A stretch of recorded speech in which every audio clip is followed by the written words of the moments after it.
This 4-year-old beggar girl gets slapped for asking for a glass of water at a gas station. But a millionaire speeds his car towards the aggressor and something happens.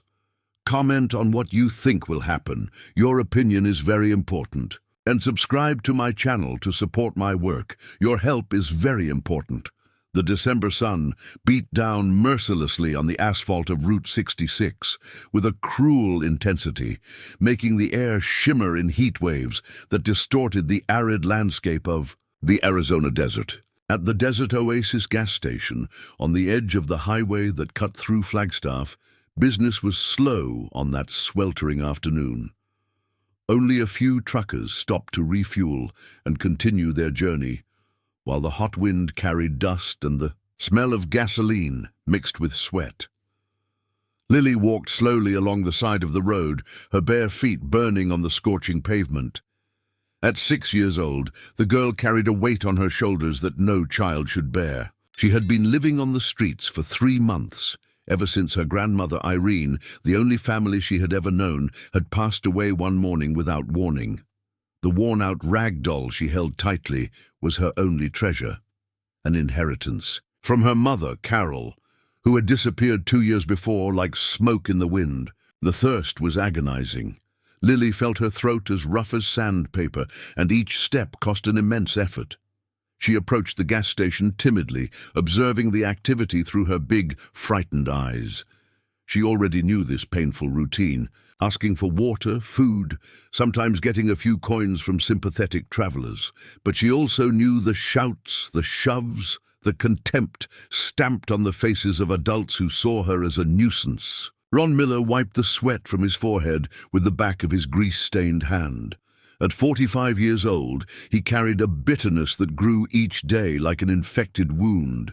He had lost his job at the tire factory 6 months ago, and now he worked the graveyard shift at the gas station to try to support his wife and 2 kids. The salary barely covered the basic expenses, and the bills piled up like an avalanche, threatening to bury his family. The heat made everything worse. Ron felt his clothes sticking to his body, his irritation growing like a pressure cooker about to explode. When he saw the dirty girl approaching, something inside him snapped. "Not this little brat again, begging for handouts," he snarled under his breath, watching Lily approach hesitantly. "As if I don't have enough problems, now I gotta deal with beggars." Lily stopped a few feet away, holding the doll against her chest. Her voice was weak, almost a whisper. "Mister, can you give me a little water? I'm really thirsty." "Water? You think this is a charity?" Ron exploded, advancing towards the girl with clenched fists. "Get out of here, you little tramp. Kids belong in school, not begging for money." The shove came with brutal force. Lily flew backward, her small body hitting the hot asphalt with a dull thud. The doll escaped her hands, rolling a few feet away. The girl tried to get up, her scraped knees bleeding, tears mixing with the dust on her dirty face. "Don't do that again, mister," she sobbed, extending a trembling hand towards the doll. "I just wanted water." At that exact moment, a black Mercedes screeched to a halt at the entrance to the gas station. The roar of the luxury engine contrasted with the rustic simplicity of the place. Oliver Sterling got out of the car, his muscles tense, his eyes fixed on the scene unfolding before him.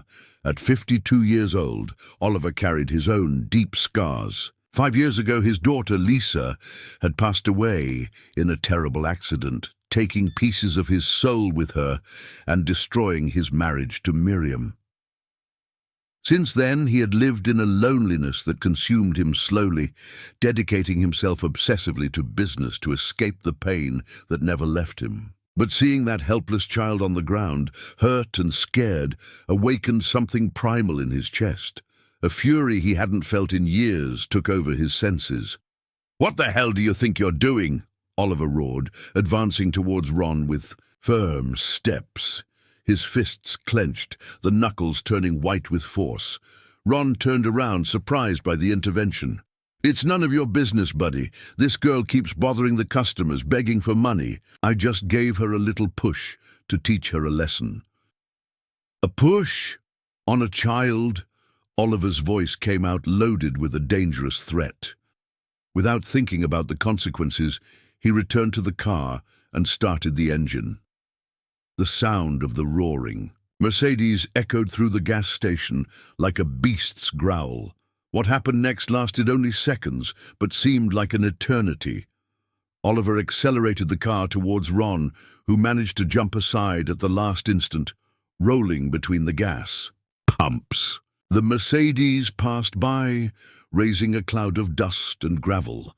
Lily, terrified by the commotion, instinctively ran towards the man who had tried to defend her. Oliver got out of the car, still trembling with anger, but when the girl clung to his leg, something in his heart shattered and recomposed at the same time. "Please don't hurt me, mister," she whispered, looking up at him with those huge eyes full of tears. "I just wanted water." Oliver knelt slowly, getting down to the child's level.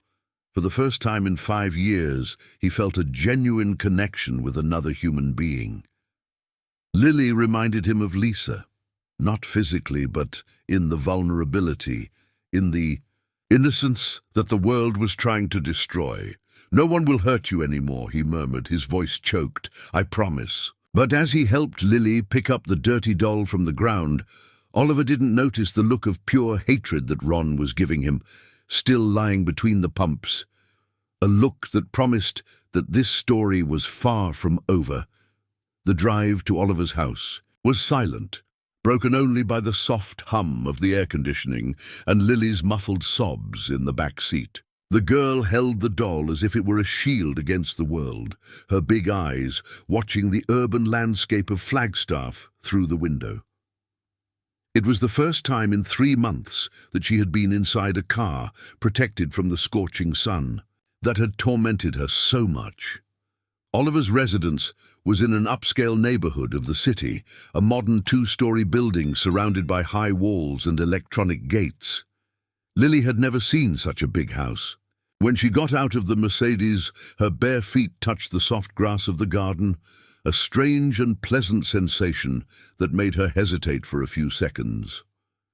"Come on, little one," Oliver said softly, extending his hand. "Let's take care of you." Inside the house, the contrast was even more shocking. The air-conditioned environment, the elegant furniture, the smell of cleanliness, everything so different from the hot and dirty streets where Lily had learned to survive. She stood at the entrance, as if afraid of soiling something with her presence. Oliver watched the child with a heavy heart. Lily was skin and bones, her tangled hair formed impossible knots, and her torn clothes barely covered her thin body. But it was her eyes that disturbed him the most, that mixture of distrust and hope that he recognized from painful memories. "You must be hungry," he said, guiding her to the kitchen. "And how about a bath later? I'm sure you'll feel better." Lily nodded timidly, but didn't let go of the doll for even a second. When Oliver prepared a simple cheese and ham sandwich, she devoured the food as if she hadn't eaten in days, which was probably true. Between bites, she looked nervously at the doors, as if expecting someone to appear to take her away from there. "What's your name?" Oliver asked, sitting down across from her at the kitchen table. "Lily," she replied softly, wiping her mouth with the back of her dirty hand. "And she's Dolly," she added, showing the worn toy. "Dolly is a pretty name," Oliver smiled for the first time in a long time. "Is she important to you?" Lily's eyes filled with tears. "She was my mum's when she was little. Grandma Irene gave her to me when Mommy left. Now Grandma's gone too, and it's just me and Dolly left." The tightness in Oliver's chest intensified. That child had lost everything, just like him when Lisa passed away. The difference was that Lily still had a whole life ahead of her, while he had convinced himself that his had ended on that rainy night 5 years ago. Later, convincing Lily to take a bath was a delicate challenge. She refused to be separated from the doll, even for a few minutes. Oliver had to promise that Dolly would sit on the toilet seat, where Lily could see her all the time. While the girl bathed, He called Brenda Johnson, a 58-year-old woman who had worked as a housekeeper for decades and had taken care of the house in the days when Miriam still lived there. Brenda had known Oliver since he was a young, newly married businessman and had witnessed the entire family tragedy. "Mr. Sterling, are you sure about what you're doing?" Brenda asked worriedly when she arrived and saw Lily sleeping on the living room couch, clutching the doll. "That girl needs care that I don't know if you're prepared to give." "I couldn't leave her on the street, Brenda," Oliver replied, watching Lily's serene face as she slept. "She reminds me—" "I know who she reminds you of," Brenda interrupted softly. "But Lisa is gone, Mr. Sterling, and that girl isn't her. She has her own family, her own story. You can't try to fill a void by using a child." Brenda's words were sensible, but Oliver felt something deeper than simple compassion. For the first time since his daughter's passing, he felt useful, needed. Lily needed him, and maybe he needed her too more than he was willing to admit. The next morning, Lily woke up startled, disoriented by the unfamiliar environment.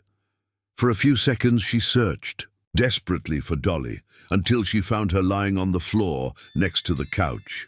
Only then did she remember the kind man who had taken her off the street, the warm bath, the tasty food.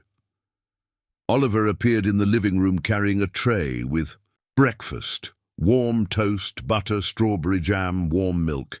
Lily ate slowly, savoring each bite as if it were the last. "Lily," Oliver said carefully, "do you have somewhere to stay? Any relatives who can take care of you?" The girl shook her head, her eyes filling with tears. "There was only Grandma Irene. She took care of me after Mommy left, but Grandma got sick and passed away too." "And your father? Do you know who he is?" "I don't know. Grandma said he was a bad man who hurt Mommy. That's why she left. To hide from him." Oliver felt a mixture of anger and sadness. That child had been abandoned by all the adults who should have protected her, but now she was there, and he wouldn't allow her to suffer any more. "How about we stay together for a while?" he suggested. "You, me and Dolly. I can take care of you until we figure everything out." Lily looked at him suspiciously. "You won't hit me? You won't push me or yell at me?" "Never," Oliver promised, kneeling in front of her. "No one will ever hurt you again. You have my word." For the first time, Lily smiled, a small and hesitant but genuine smile. It was the beginning of something that neither of them fully understood yet. But on the other side of town, in the shack where he lived with his family, Ron Miller finished bandaging his injured arm from the fall between the gas pumps.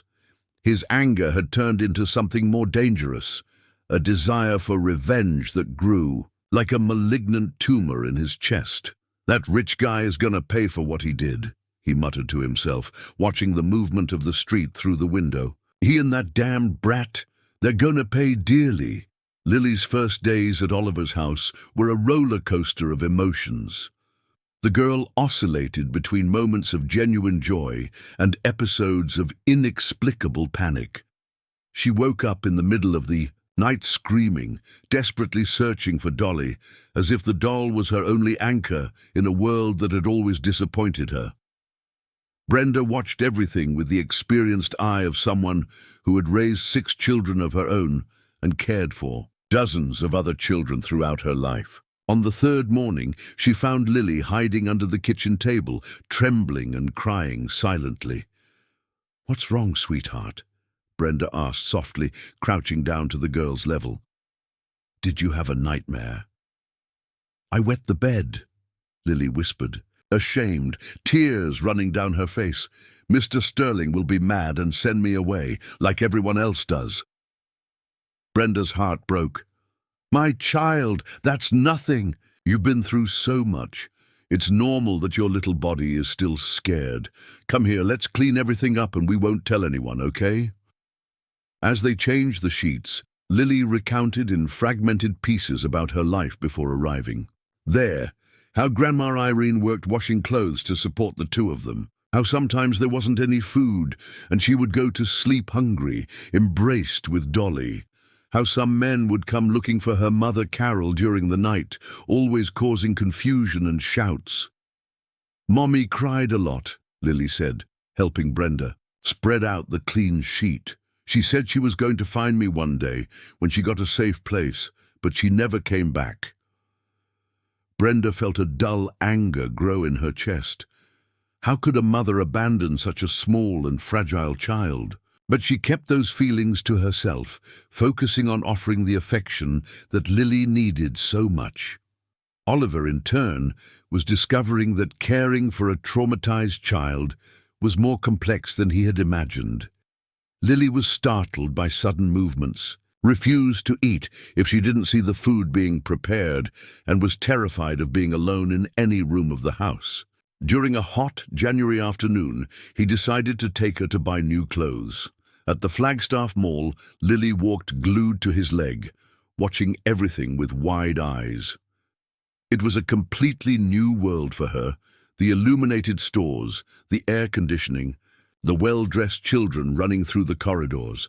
In the children's store, the saleswoman tried to be friendly, but Lily cowered behind Oliver when the woman approached. "She's very shy," the saleswoman commented. "Is she your granddaughter?" The question caught Oliver off guard. For the first time, he had to explain the situation. "I'm taking care of her temporarily," he said simply, avoiding going into details. Lily chose simple clothes, colorful dresses that reminded her of the ones she saw other girls wearing on the street, small sneakers that made her smile for the first time when she put them on. But when Oliver suggested that they leave Dolly at the store to buy a new doll, Lily panicked completely. "No, you can't take her away from me," she screamed, clutching the doll against her chest. "She's all I have left of Mommy." The episode caught the attention of other customers, and Oliver had to leave the store quickly, carrying Lily in his arms while she sobbed desperately. In the car, it took her almost an hour to calm down, explaining between tears that Dolly had a special secret that no one could know. "What secret?" Oliver asked gently. "Grandma Irene sewed something inside her before she got sick," Lily whispered. "She said it was so I would never forget where I came from." That night, after Lily fell asleep, Oliver talked to Robert Evans, his lawyer and longtime friend. Robert listened attentively to the situation and made a worried expression. "Oliver, you need to legalize this situation as soon as possible," he said, flipping through some documents. "If a relative shows up claiming custody, or if Child Protective Services decides to investigate, you could have problems." "What kind of problems?" "They could claim that you kidnapped the girl, that you don't have legal authorization to keep her. We need to find her birth certificate, find out if there are any living relatives, start a temporary guardianship process." Oliver felt a chill in his stomach. The idea of losing Lily now, after she had started to trust him, was unbearable.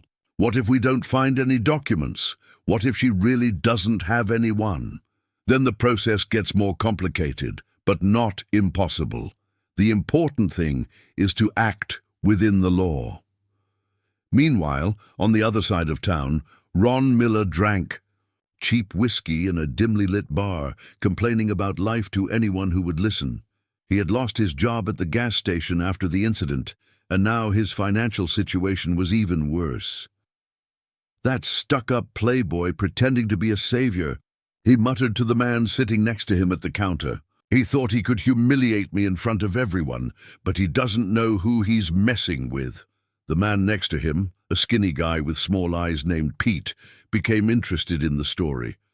"And what are you going to do?"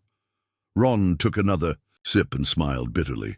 "I'm going to find out where that rich guy lives. I'm going to learn his routine. And when he least expects it, he's going to understand that he shouldn't mess with working people." "What about the girl?" "The girl is his weak spot. I saw how he looked at her, as if she were his own daughter. If I want to hit him where it Hurts, that's where I'll start. Pete, who had his own problems with the law, liked what he heard. If you need help, call me. I know some guys who work with this kind of service. Ron nodded, already visualizing his revenge. He didn't know exactly how yet, but he would make that arrogant businessman pay for his humiliation. And if the girl got in the way, that was her problem. At Oliver's house, Lily slept peacefully for the first time in days, embraced with Dolly. In her dreams, she saw Grandma Irene smiling and saying that she was safe now. But even sleeping, her small fingers squeezed the doll tightly, as if sensing that new storms were approaching. Oliver, sleepless in his room, looked out the window at the silent city and wondered if he had done the right thing.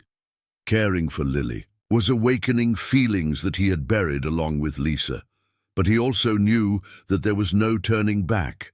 That girl had already conquered a place in his heart that no one else could occupy. Lily's first medical appointment took place on a cloudy February morning. Dr. Samuel Peterson, a respected pediatrician in Flagstaff, welcomed Oliver and the girl to his office with the patience that decades of profession had taught him. Lily hid behind Oliver throughout the consultation, holding Dolly as a protective shield. She's quite malnourished, Dr. Peterson explained after a careful examination, but nothing that an adequate diet can't solve. What worries me are these old marks.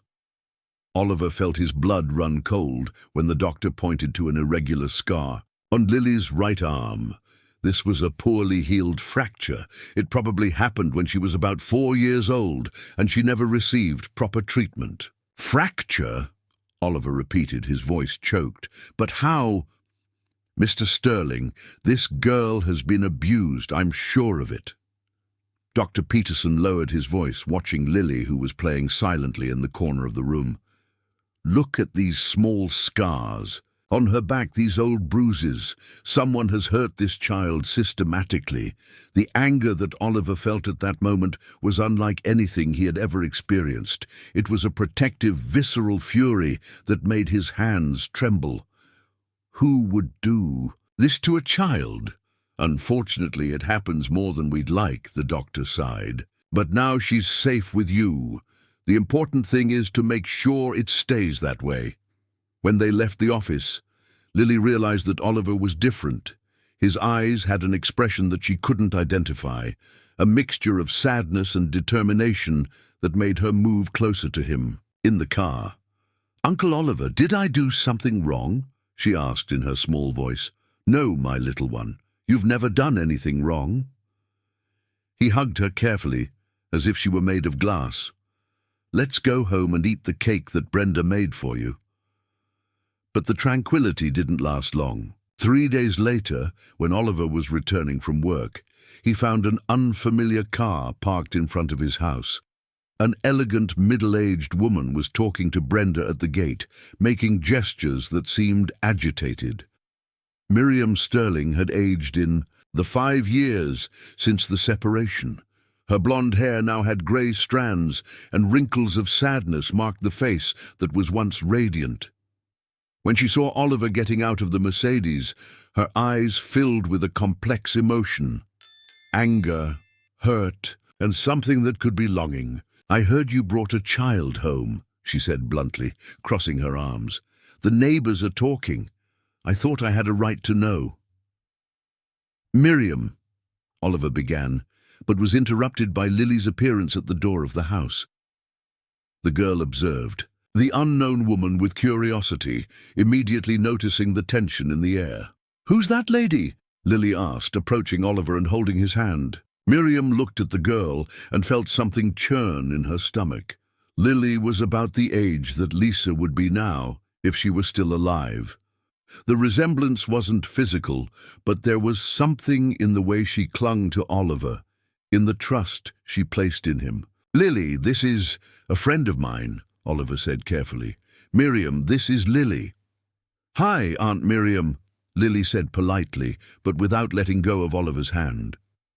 The innocent greeting hit Miriam like a punch. For years, no one had called her Aunt. After Lisa's passing, she had isolated herself from everything that involved children, unable to bear the pain they awakened. "I need to talk to you," she said to Oliver, avoiding looking at Lily. Alone. Brenda offered to take Lily to the backyard, and the ex-spouses were left alone in the living room where they had once been happy. Miriam walked to the window, observing the garden that she herself had planned years ago. "You can't be serious," she said without turning around, "bringing a stranger into the house, pretending to be her father?" "I'm not pretending anything," Oliver replied. "Lily was on the street being mistreated. I couldn't let it pass." "She's not Lisa." Miriam turned abruptly, tears in her eyes. "Our daughter is gone, Oliver, and you're not going to bring her back by adopting any child you find on the street." "You think I don't know that?" Oliver's voice rose a tone. "You think I spend a single day without remembering that Lisa is no longer here? But this girl needs care, and I can afford to offer it. And then, when you get tired of playing dad, when the novelty wears off, are you going to put her back on the street?" The accusation was like a slap. Oliver had known Miriam for 20 years. He knew that she was speaking from her own pain, from her own fear of becoming attached to someone again and losing them. But still, the words hurt. "I would never do that," he said softly. "Lily is not a toy. She's a child who has suffered terrible things and deserves a chance to be happy." At that moment, Lily's voice echoed from the backyard. She was singing a song that Brenda had taught her, a simple and cheerful nursery rhyme. Miriam closed her eyes, remembering Lisa singing the same song years ago. "You're going to get hurt," she whispered, "and you're going to hurt her too. When reality hits, when you remember that no child can replace our daughter." "Lily is not replacing anyone," Oliver said firmly. "She's filling an empty space that has existed for a long time. Not Lisa's space, but a space of mine that I didn't even know existed." Miriam didn't answer. She left the house without saying goodbye, leaving only the perfume that Oliver still recognized and a feeling that something had changed forever between them. That night, Lily had another nightmare. She woke up screaming, looking for Dolly, who had fallen out of bed. Oliver ran to the room and found her huddled in the corner, trembling. "It was just a bad dream," he said, sitting on the floor. Next to her, "You're safe here." "Uncle Oliver," she sobbed, "the lady who came today didn't like me, right? I saw it in her eyes." Oliver sighed, running his hand through his hair. How to explain the complexity of adult feelings to a 6-year-old? "She doesn't know you yet," he said carefully. "Sometimes people need time to understand new things." "Is she going to make you send me away?" "Never," Oliver promised, hugging her. "No one will take you away from here. This is your home now." But while he was comforting Lily, Oliver couldn't stop thinking about Miriam's words. Was he really using the girl to fill a void that Lisa had left? Or was there something genuine and necessary in that new relationship that was forming? Outside, the house, hidden behind a tree on the street, Ron Miller watched the illuminated windows and smiled with satisfaction. He had obtained the address through an acquaintance who worked at Oliver's company. Now he knew where the enemy lived. He knew his routine. He had seen the girl playing in the backyard. Revenge was taking shape in his sick mind. March arrived with torrential rains that flooded the streets of Flagstaff and brought temporary relief to the sweltering heat of the desert. Lily watched the drops running down the living room window, fascinated by the spectacle that had once meant cold nights sleeping under awnings. Now, safe inside the heated house, she could simply appreciate the beauty of the rain. "Want to draw?" Brenda suggested, bringing paper and colored pencils. "You can draw whatever you want." Lily took the materials carefully, as if they were precious treasures. She began to scribble slowly, her tongue appearing in the corner of her mouth in an expression of absolute concentration. The drawing that emerged was simple but touching. A large house with illuminated windows, two figures at the door, one tall and one small, and next to it, a smiling doll. "It's our house," she explained to Brenda, proudly showing the drawing. "Me, Uncle Oliver and Dolly." Brenda smiled, but noticed something disturbing in the drawing. On the left side of the paper, half hidden behind a tree, there was a shadowy figure watching the house. "And who's this here?" Lily frowned. "I don't know. Sometimes I dream about a man who's watching our house. He looks angry." A chill ran down Brenda's spine. Children who had experienced trauma sometimes developed a heightened perception of dangers, a kind of emotional radar that adults lost over time. That afternoon, when Oliver returned from work, Brenda showed him the drawing. He observed the shadowy figure with a strange feeling in his stomach. "It could just be imagination," Brenda said, but her voice carried concern. "Or it could be that she's feeling something that we're not seeing. You think someone is watching the house?" "I don't know, Mr. Sterling, but that girl has been through things that have made her very smart to survive. If she's drawing someone watching—" The conversation was interrupted by the arrival of Robert Evans, who brought news about Lily's legal situation. His serious face indicated that the news wasn't good. "I managed to find out a few things," he said, sitting down in the living room. "Lily was born in rural Arizona, in a small town called Sedona. The mother, Carol Johnson, really exists, but disappeared 2 years ago without a trace. And the grandmother, Irene Johnson, passed away 3 months ago, worked as a laundress, raised Lily alone after her daughter disappeared." Robert paused, consulting his notes. "But there's something strange. I found records that Carol was involved with dangerous men, drug dealers, violent people." Oliver felt his heart race. "What kind of involvement?" "Apparently she owed money, a lot of people looking for her. That may be why she disappeared, running away from debts she couldn't pay." "And if these people find out where Lily is?" "It's a risk we need to consider," Robert admitted. "That's why it's even more urgent to legalize her situation. If someone shows up claiming kinship—" The conversation was interrupted by a scream coming from Lily's room. The two men ran there and found the girl sitting on the bed, trembling and pointing to the window. "There's someone outside," she cried. "I saw a man looking through the window." Oliver ran to the window but didn't see anyone. The backyard was empty, only the plants swaying in the wind of the rain. But when he looked more closely, he noticed footprints in the mud near the wall, footprints of men's boots that weren't his. "Robert, call the police," he said, his voice tense. "No!" Lily screamed, clinging to Oliver. "Don't call the police. They're going to take me away." The girl's reaction revealed more trauma than Oliver had imagined. Lily associated police officers with losses, with forced separations. She had probably witnessed situations where the presence of authority meant that someone would be taken away. "No one is going to take you," he promised, hugging her. "But I need to make sure you're safe." Robert suggested hiring a private security guard, someone discreet who could watch the house without alarming Lily.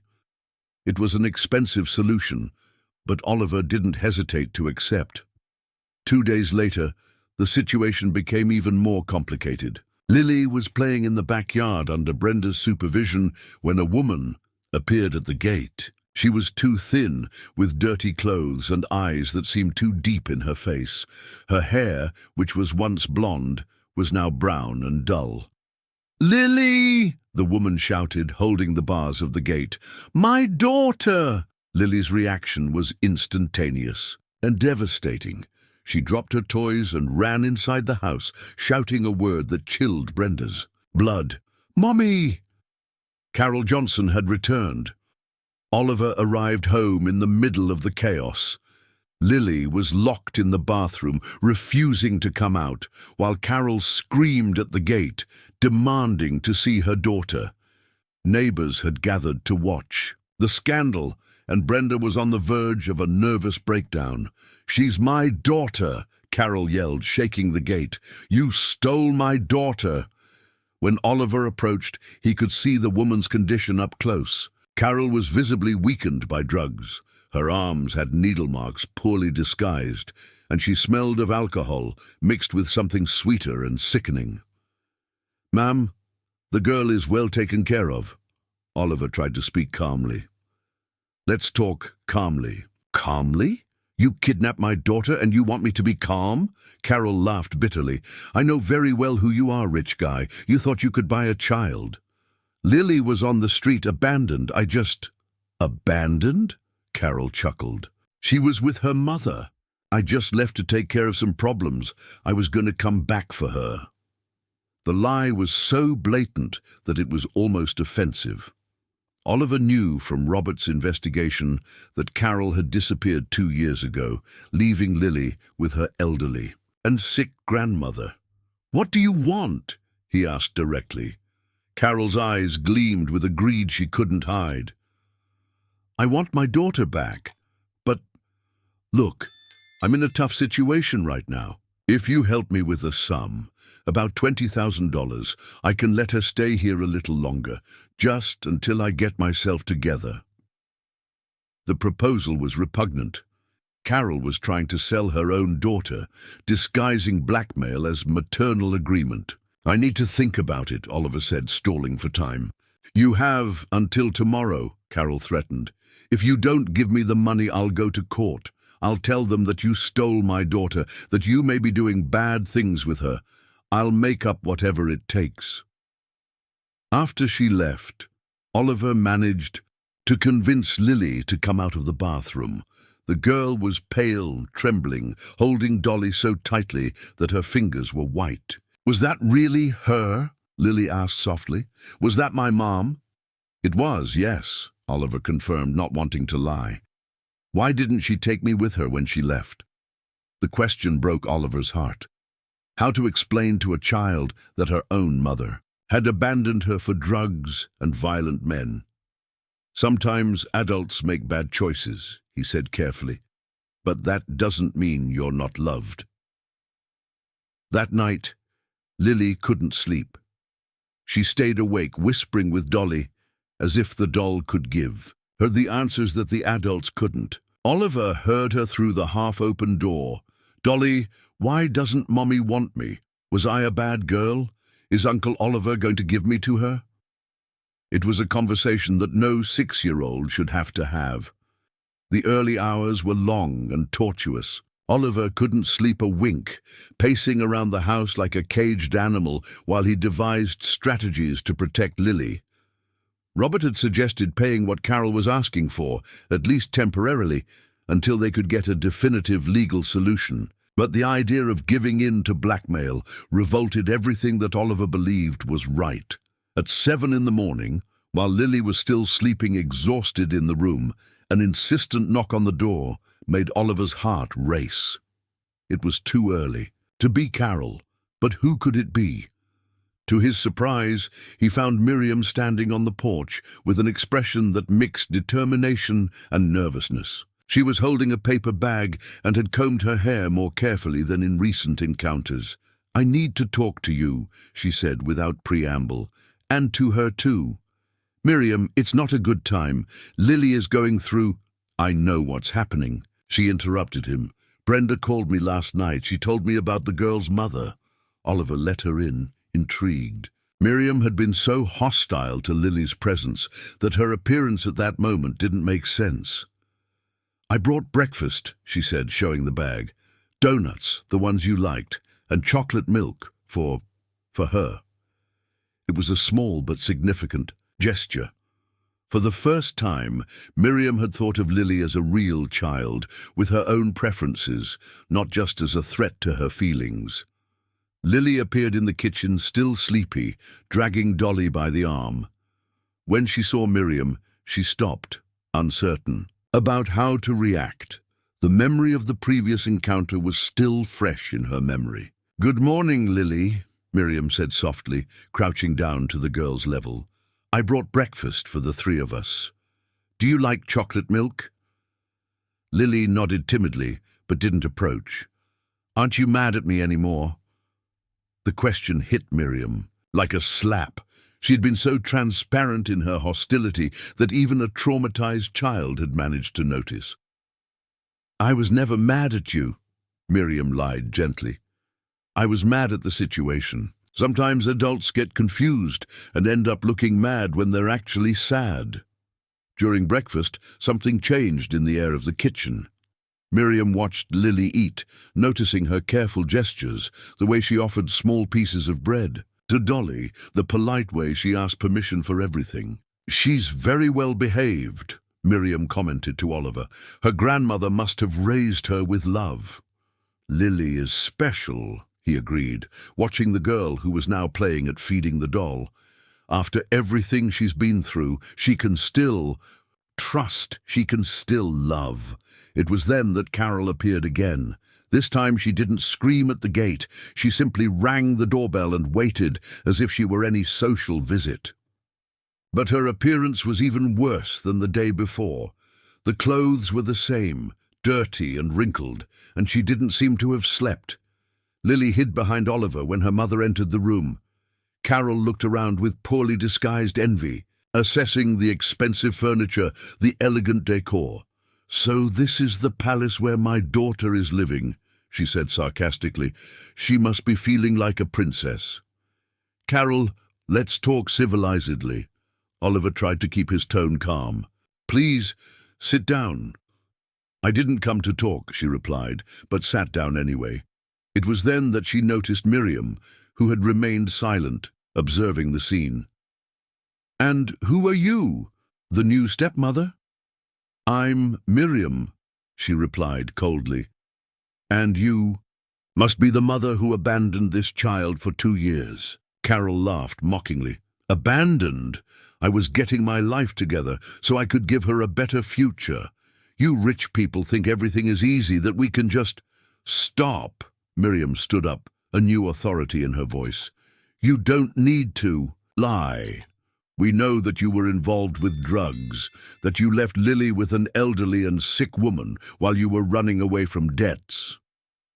Carol's face transformed, the mask of concerned mother falling to reveal the desperate person she really was. So what? She shouted. What do you know about living in misery? About not having where to live, what to eat? I did what I could. Did what you could? Miriam replied, her own pain transformed into protective anger. A mother who does what? She doesn't abandon her child.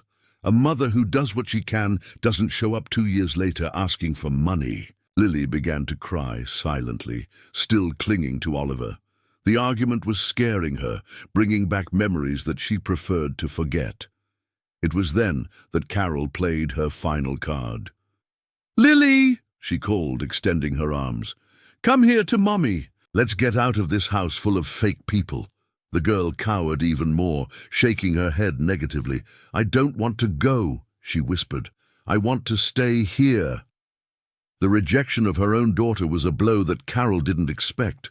For a moment, her expression disarmed, revealing genuine pain behind the greed. You turned her against me, she accused Oliver, filled her head with lies about me.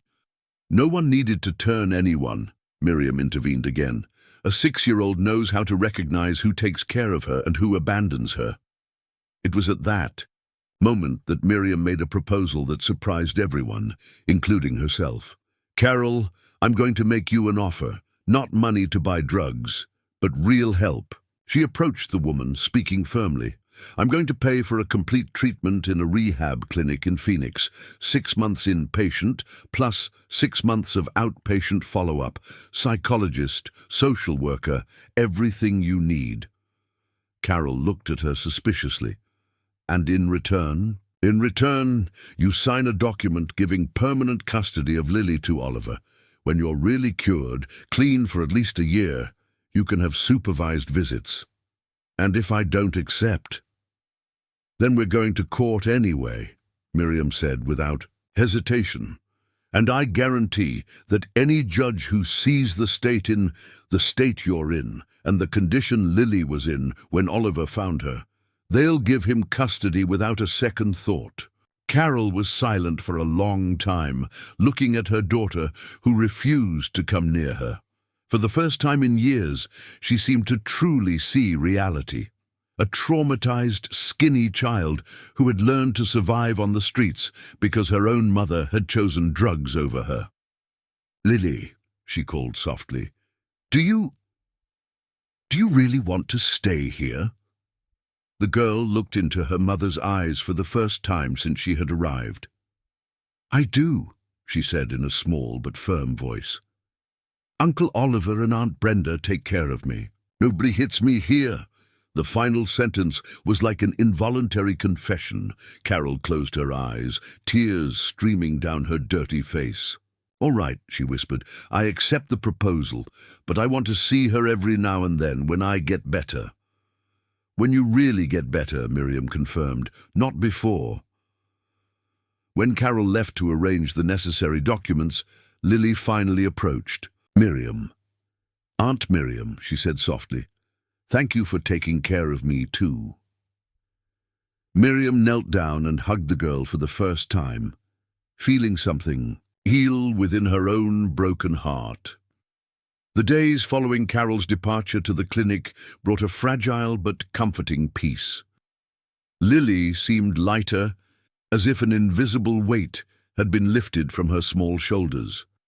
For the first time since arriving at Oliver's house, she managed to sleep through the night without nightmares, waking up with a shy smile that lit up everyone's hearts. Miriam had become a constant presence in the house, initially claiming that she wanted to help with the transition, but gradually revealing that being near Lily was healing wounds she didn't even know were still bleeding.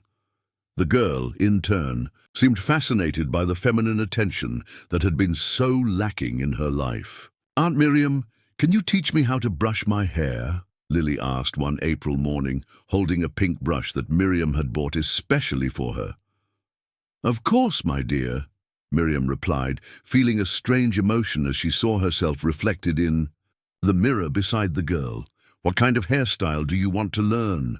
"The same as yours," Lily said simply. "You're pretty." The innocent compliment brought tears to Miriam's eyes. For 5 years, no one had called her pretty.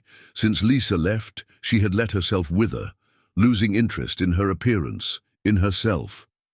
As she brushed Lily's hair, Miriam told stories of when she was little, how her mother made elaborate braids for special occasions. Lily listened to every word with absolute attention, as if she were memorizing moments of maternal tenderness that she had never experienced. "Aunt Miriam," Lily said during the hairdo, "do you have kids?" The question came as an unexpected blow. Miriam stopped brushing, her hands trembling slightly. Oliver, who was passing through the hallway, paused to hear the answer. "I had a daughter," Miriam said carefully. "Her name was Lisa, but she went away a long time ago." "Where did she go?" Lily asked with the natural curiosity of a child. "To a place far away, where I can't visit her." Lily was silent for a moment, processing the information. Then, with the simple wisdom that only children possess, she turned and hugged Miriam. "That must be why you were sad when you saw me," she said. "I reminded you of Lisa and made you miss her." The girl's perception was so accurate that Miriam couldn't hold back the tears. "It's true," she admitted. "But now I understand that being near you doesn't remind me of sadness. It reminds me of the joy of taking care of someone special."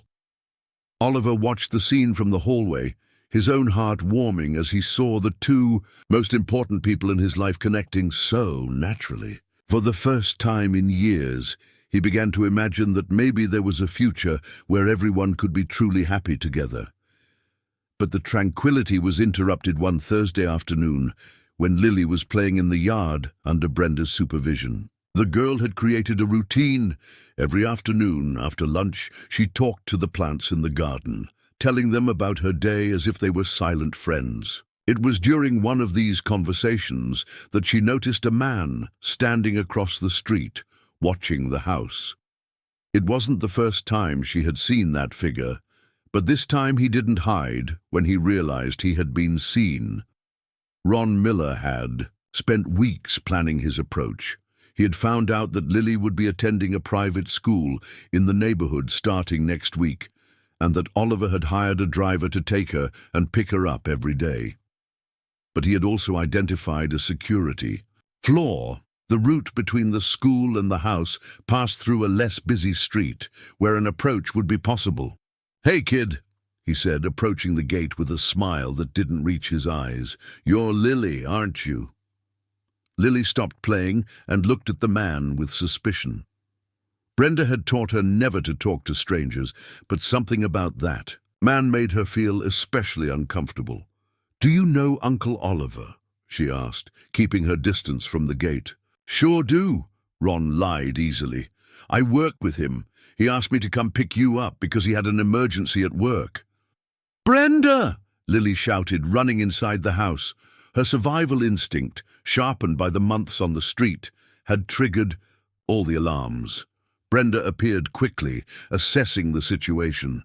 Ron tried to maintain the facade, but she had taken care of children long enough to recognize a predator when she saw one.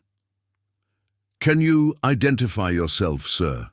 she asked firmly, keeping Lily behind her. "I'm Ron. I work at Oliver's company," he insisted, but he was already backing away. "I just came to pick up the girl because Oliver would never send anyone to pick up Lily without telling me," Brenda interrupted him. "And I know all his employees. You don't work there."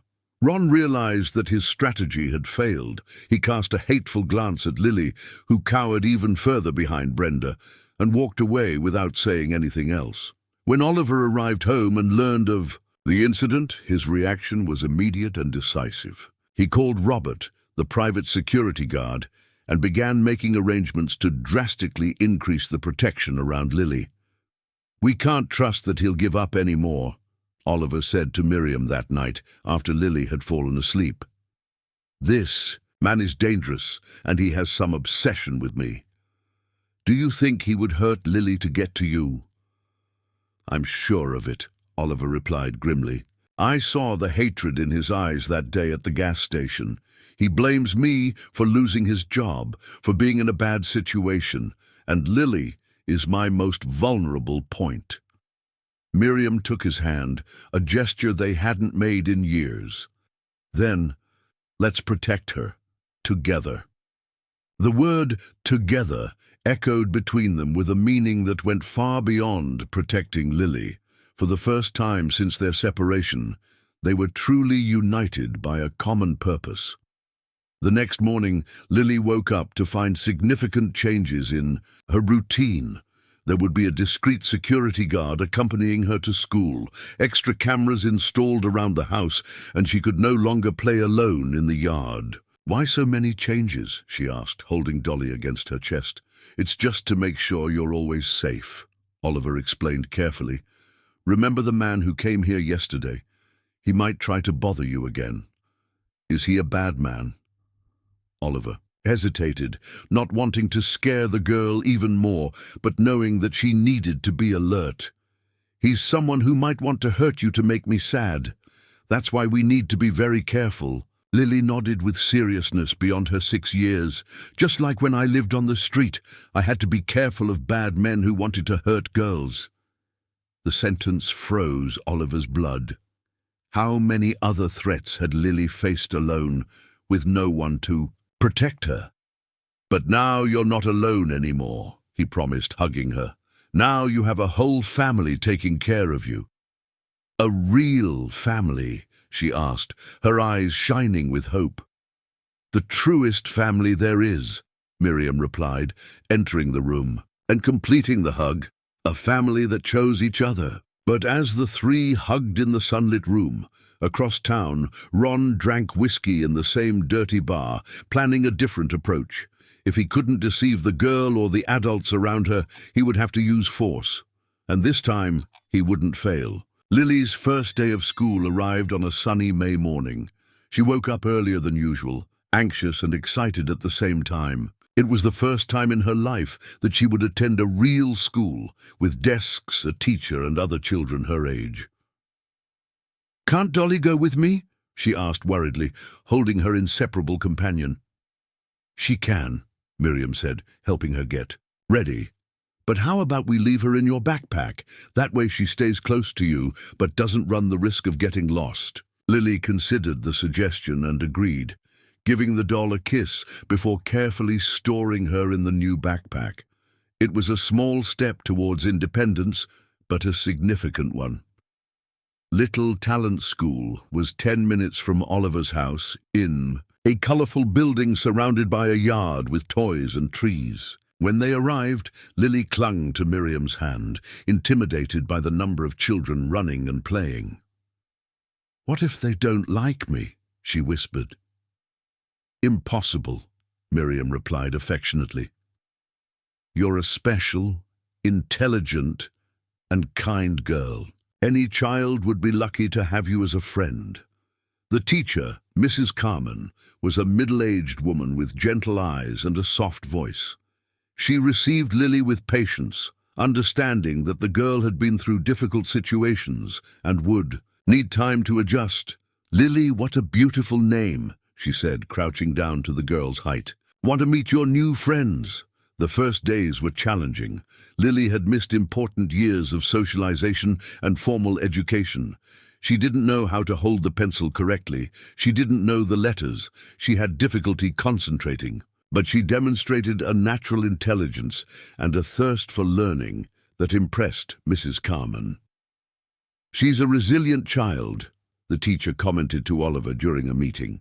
"I see that she has gone through difficulties, but she has an incredible ability to absorb knowledge. With patience and care, she will develop very well." It was these words of hope that Oliver carried with him when he noticed that Ron had gotten a job as a gardener in the condominium where they lived. The discovery was accidental. He saw the man mowing the lawn of one of the neighboring houses, wearing the uniform of the outsourced company that took care of the gardens. Oliver's blood ran cold. Ron had found a way to get closer, to observe the family's routine without raising suspicions. It was a smart and dangerous strategy. "We have to do something," he said to Robert that same afternoon. "I can't let that man near my daughter." "Technically, he's not doing anything illegal," Robert pondered. "Working as a gardener in your condominium is not a crime. We need concrete proof that he represents a threat."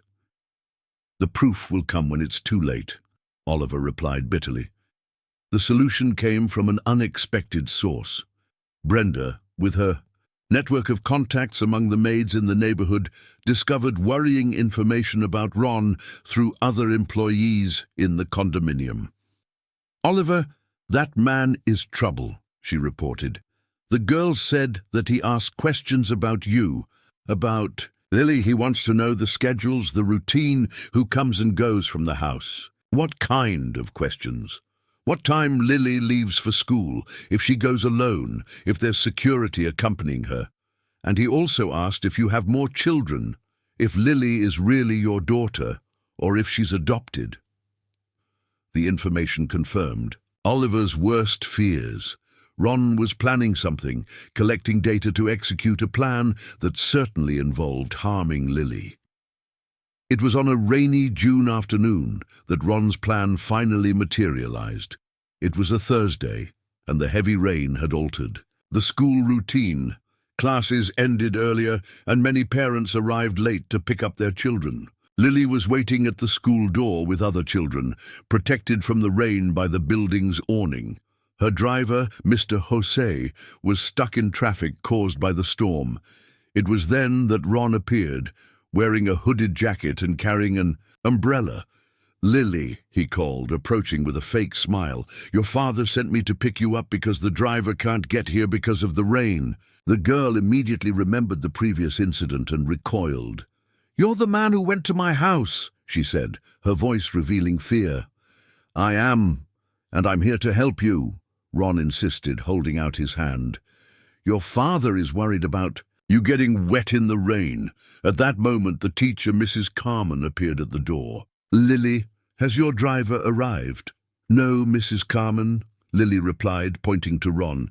This man says that Uncle Oliver sent him to pick me up, but I don't trust him. Mrs. Carmen immediately became alert. The school had strict protocols about who could pick up the children, and Ron's name was definitely not on the authorized list.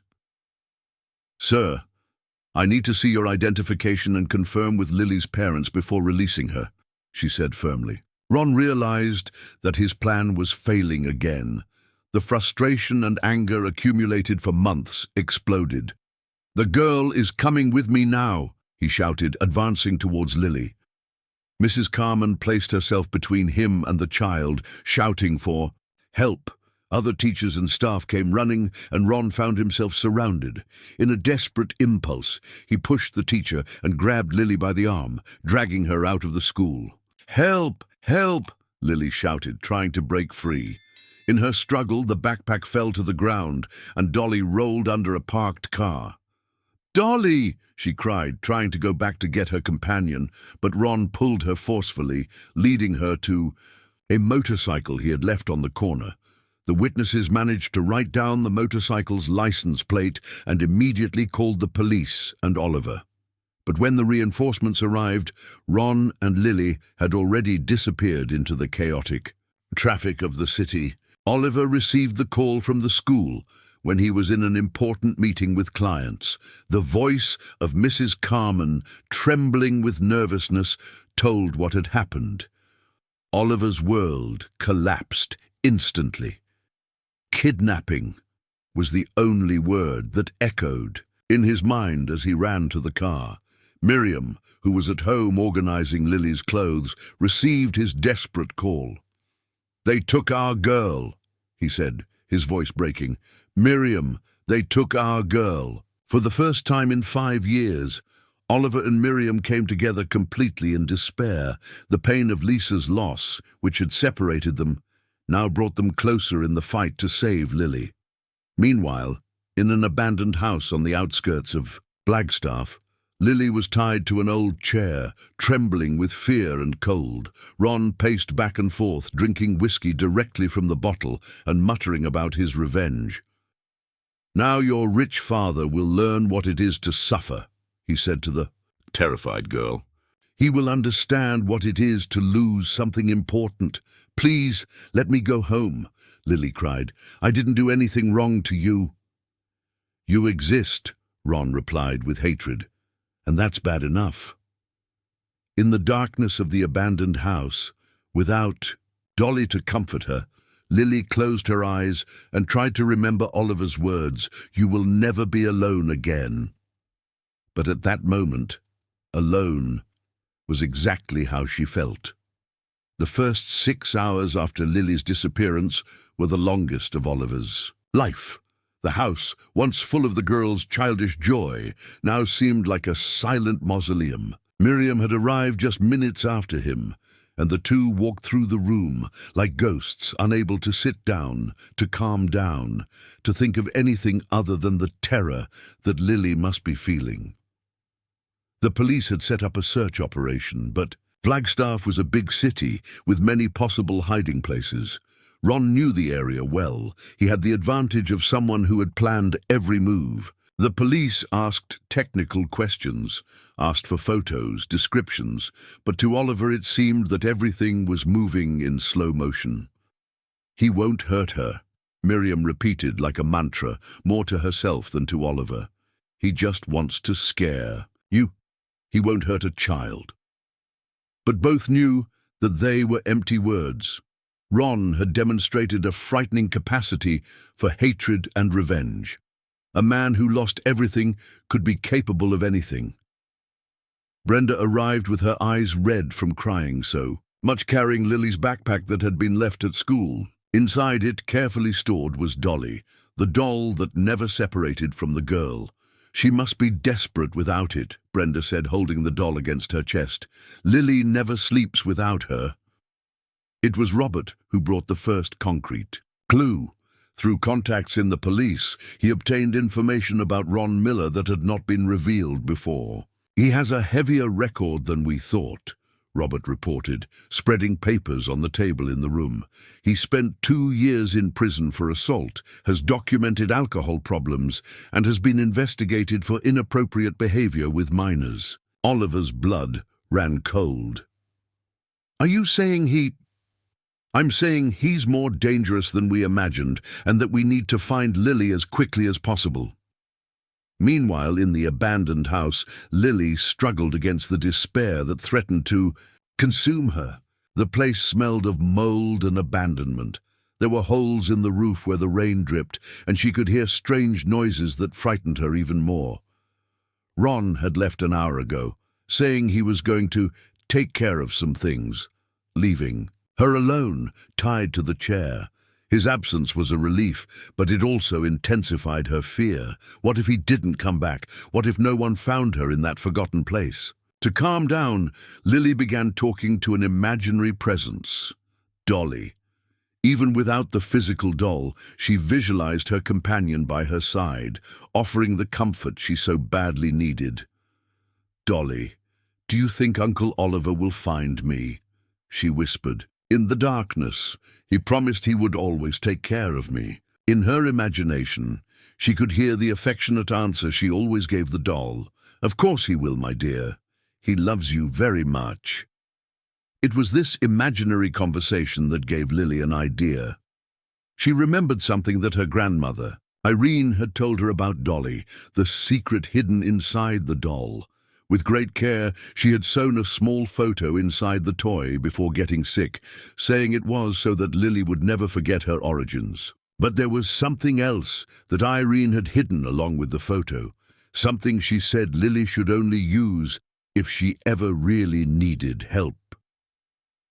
A small device that she didn't understand at the time, but that now, at 6 years old, and with more life experience, she recognized as a very small phone.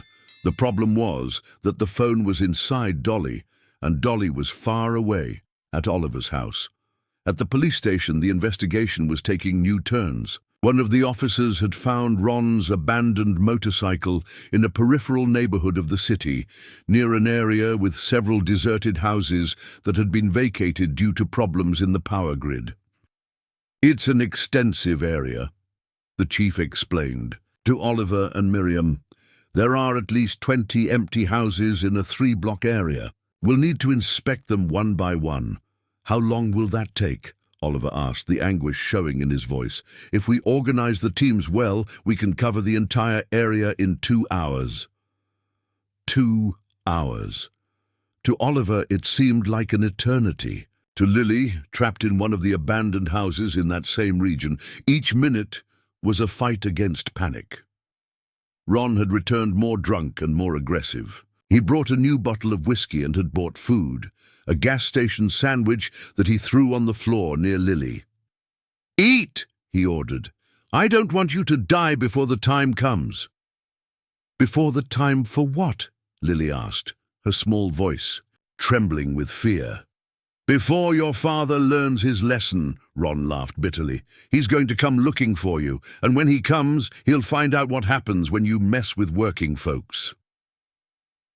Lily began to understand that Ron's plan wasn't just to scare her, but to use her as bait to attract Oliver. The realization filled her with a new terror, not just for herself, but for the man who had become her father at heart. "Uncle Oliver didn't do anything wrong to you," she tried to argue. "Didn't do anything?" Ron exploded, his voice echoing through the empty house. "He humiliated me. He made me lose my job. Because of him, my family is in need." "But you pushed me first," Lily said with the brutal honesty of children. "I just wanted water." The simple and direct truth hit Ron like a slap in the face. For a moment his face disarmed, revealing something that could be shame, but the alcohol and accumulated hatred quickly regained control. "Shut up!" he shouted, approaching the girl with a clenched fist. It was at that Moment that Lily heard something that made her heart race, the distant sound of police sirens. There were multiple patrol cars approaching the region. Ron also heard and ran to the window, watching the red and blue lights cutting through the darkness. "They're coming," he murmured, the panic replacing the arrogance in his voice. "How did they find me so fast?" Lily closed her eyes and said a silent prayer. Maybe, just maybe, her nightmare was coming to an end. On the street, Oliver was in the back seat of one of the patrol cars, insisting on participating in the search, despite the officers' protests.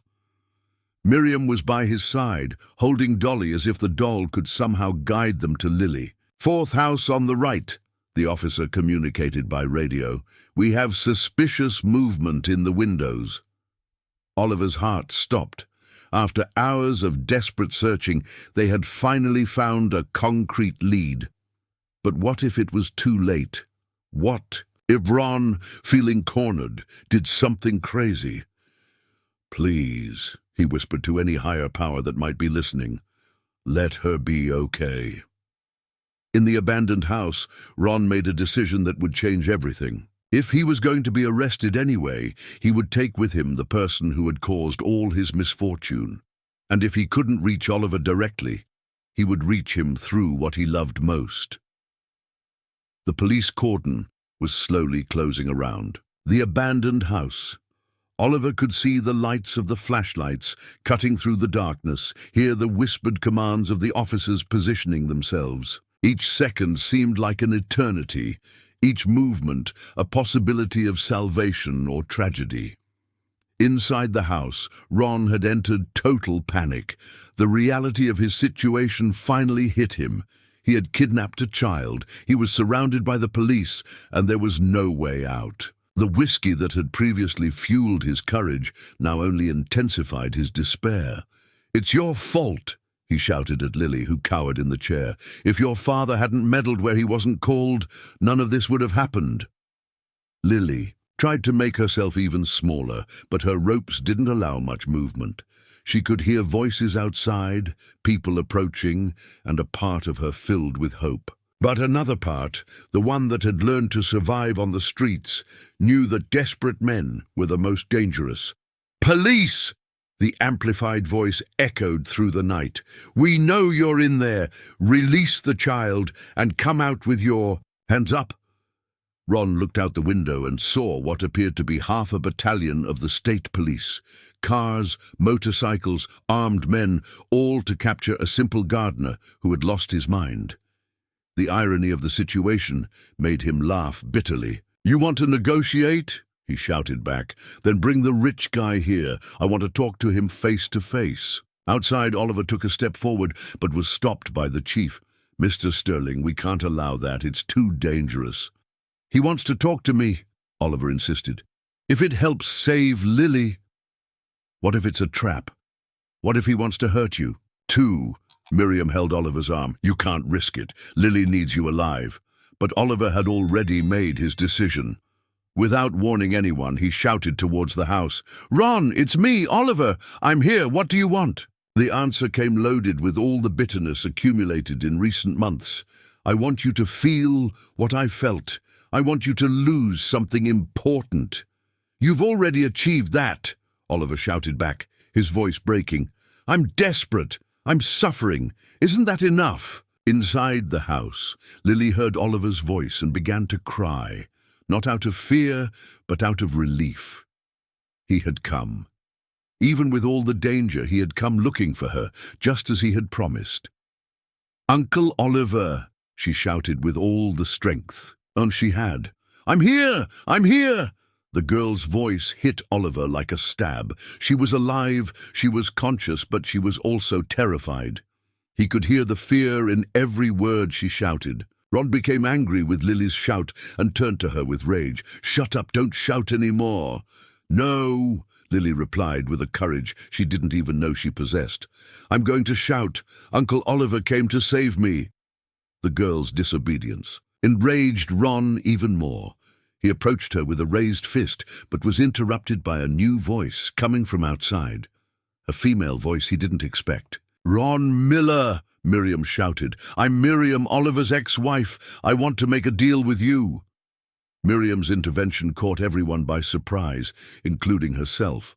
But something in her maternal instinct had awakened, a visceral need to protect Lily that outweighed any rational fear. "What kind of deal?"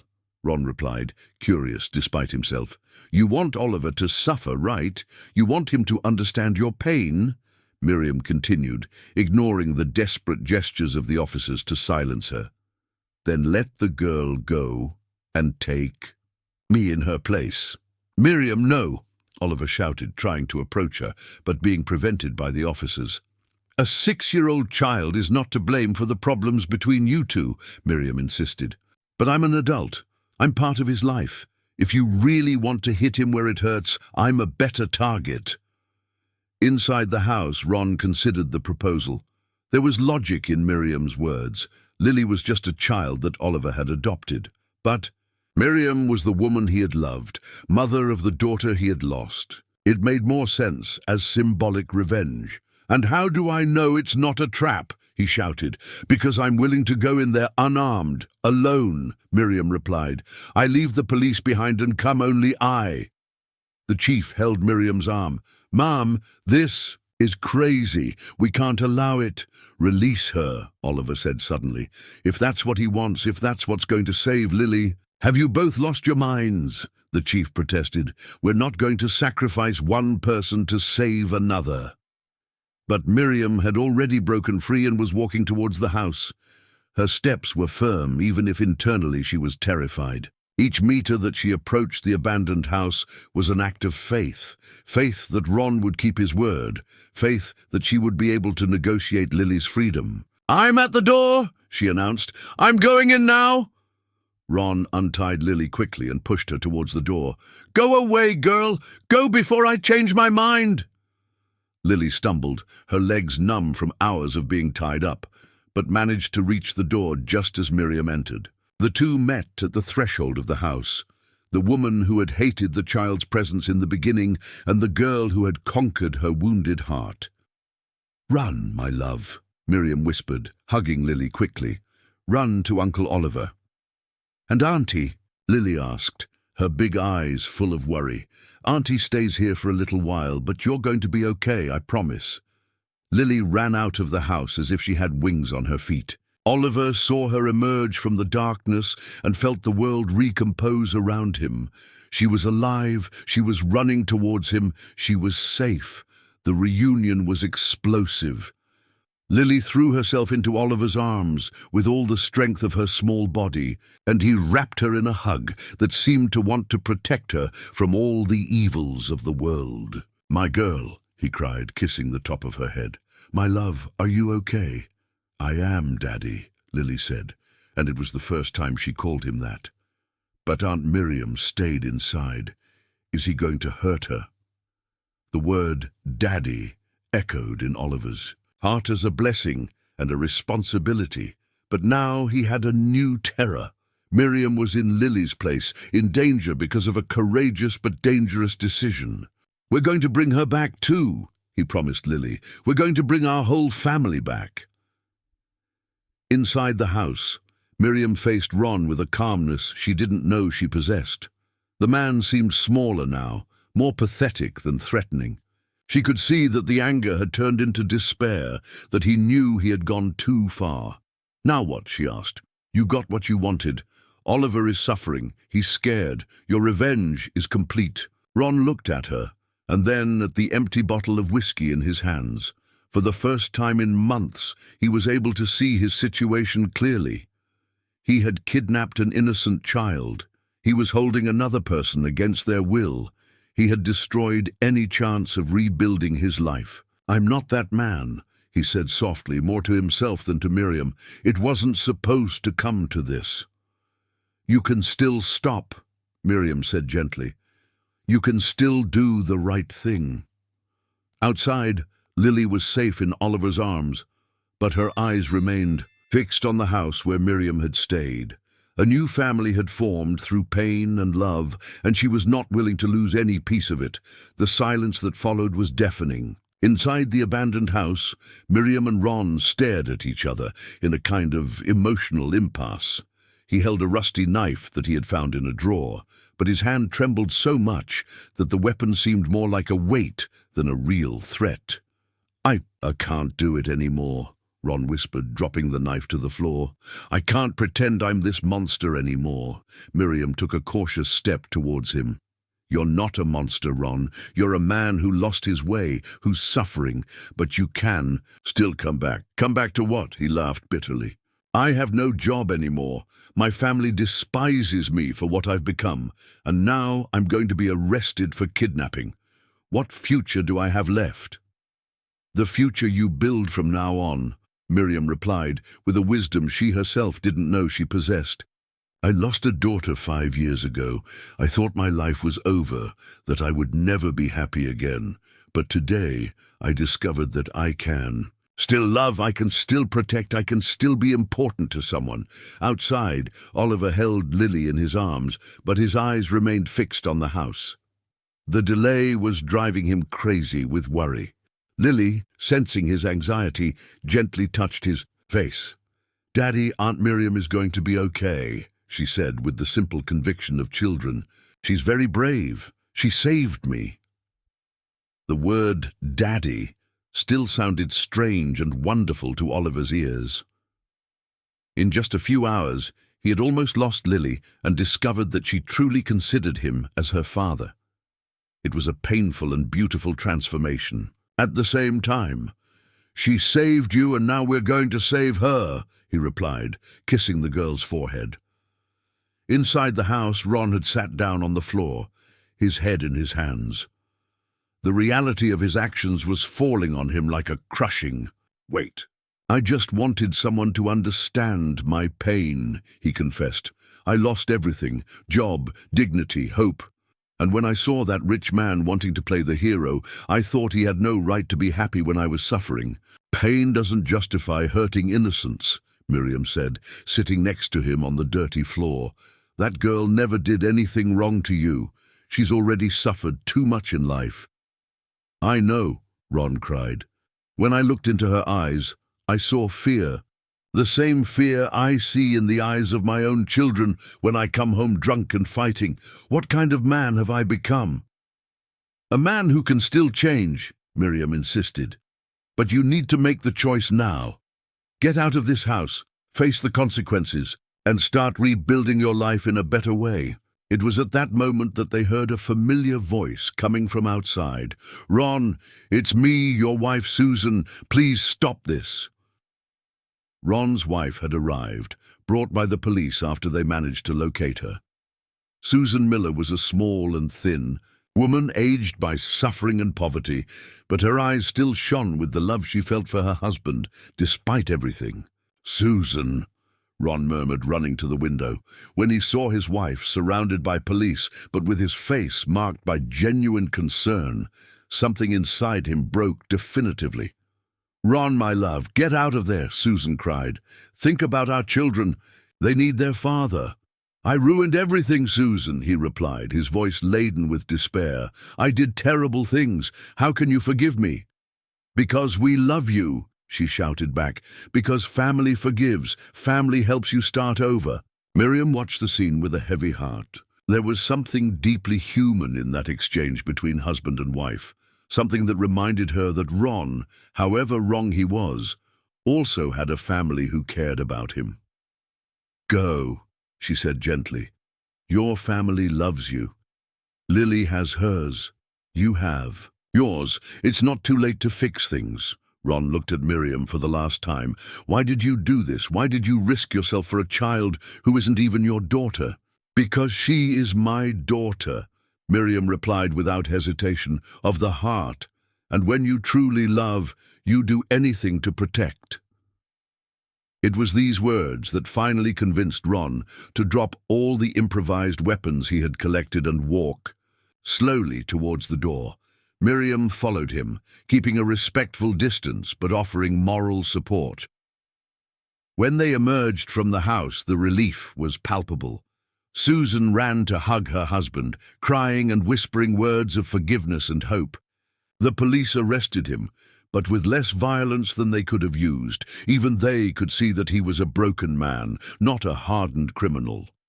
Oliver, still holding Lily, ran to Miriam and wrapped her in a hug. "You're crazy," he said, but his voice was full of admiration. "Completely crazy and brave." "I learned from you," Miriam replied, hugging both him and Lily. "I learned that family is this, protecting each other no matter what."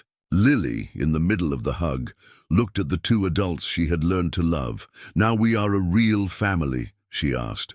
"We are, my love," Oliver replied, "a family that chose each other." Later, at the hospital where Lily was taken for routine exams, the three sat in a small but cozy waiting room. The girl had insisted on keeping Dolly in her arms. Brenda had brought the doll as soon as she learned that Lily was safe. "Dolly, you missed everything," Lily chatted with her companion. "I thought I'd never see you again." It was then that she remembered the secret that her grandmother Irene had hidden inside the doll. Carefully, she showed Oliver and Miriam the small opening in the seam. "Grandma Irene put something in here," she explained. "She said it was for me to use if I ever really needed help." When they carefully opened the doll, they found not only a faded photo of Carol young and smiling, but also a small old cell phone and a piece of paper with handwritten numbers. "Emergency numbers," Oliver read. "Police, fire department, and Robert Evans." "Robert?" Miriam asked, surprised. "My lawyer was known to Irene's family," Oliver realized. She knew that if Lily ever needed legal help, he could guide her. It was another piece of the puzzle that fit perfectly. Irene had been wiser than they imagined, preparing Lily for an uncertain future with all the resources at her disposal. "Grandma was taking care of me even after she left," Lily said, kissing the photo of her mother. "And Mom too. She's in a picture here, smiling." At that moment, Dr. Samuel Peterson appeared with the results of the exams. "Lily is physically well," he announced, "scared, but without injuries. She'll need psychological counseling, but she's a strong child." "She's stronger than she looks," Miriam agreed, watching Lily, who was now drawing on a paper that a nurse had given her. The drawing showed 3 figures in a house with a bright sun in the sky. "Our new house," Lily explained when they asked about the drawing, "where we're going to live together forever." It was a statement, not a request, and both Oliver and Miriam knew she was right. The days following the kidnapping brought profound changes to the dynamics of the family that was forming. Lily, although physically unharmed, showed clear signs of the trauma she had experienced. She woke up in the middle of the night screaming, refused to be alone in any room of the house, and developed an obsessive need to constantly check where Oliver and Miriam were. "Daddy, where are you going?" she asked every time Oliver got up, even if it was just to get a glass of water in the kitchen. "I'm just going to the kitchen, my love. I'll be right back," he replied patiently, understanding that the security she had built had been shaken. Miriam had moved temporarily to Oliver's house, sleeping in the guest room to help with Lily's care. It was a delicate situation. 2 ex-spouses living under the same roof, united by the shared love for a child who wasn't biologically either of theirs. "Isn't this weird for you?" Oliver asked one night, after Lily had finally fallen asleep. Between them in the master bedroom, she refused to sleep alone in her own room. "It should be," Miriam admitted, watching the girl's serene face as she slept. "But it isn't. It's like it's natural, like it was always meant to be this way." The child psychologist, Dr. Beatrice Lemos, had explained that Lily's behavior was completely normal for a child who had experienced the trauma of kidnapping. "She needs to rebuild her sense of security," the professional explained during a consultation, "and that takes time. You're doing everything right, offering patience, love, constant presence." "How long will it take?" Miriam asked. Each child has their own pace, but Lily has something very important in her favor. She knows she's loved. That makes all the difference in recovery. During the therapy sessions, important revelations emerged. Lily recounted details about her time on the street that she had never shared before, how she sometimes slept under bridges when it rained, how she learned to recognize dangerous people, how Dolly was her only companion during the cold and scary nights. "I talked to her every night," Lily told Dr. Beatrice, holding the doll in her lap. "I told her about my dreams of having a real family, and she always said it would happen one day." "And it happened, didn't it?" The psychologist smiled. "It did. I have Daddy Oliver and Mommy Miriam now." The word "mommy" applied to Miriam was new and made the woman's heart squeeze with emotion. Lily had started calling her that spontaneously, without anyone suggesting it. 3 weeks after the kidnapping, unexpected news arrived. Robert called to report that Carol had finished the detox program at the clinic and was asking to see her daughter. "Is she really clean?" Oliver asked, worried. "According to the doctors, yes. She completed 6 months of treatment. She's working at the seamstress cooperative near the clinic, and she seems genuinely transformed." The news brought anxiety to the whole family.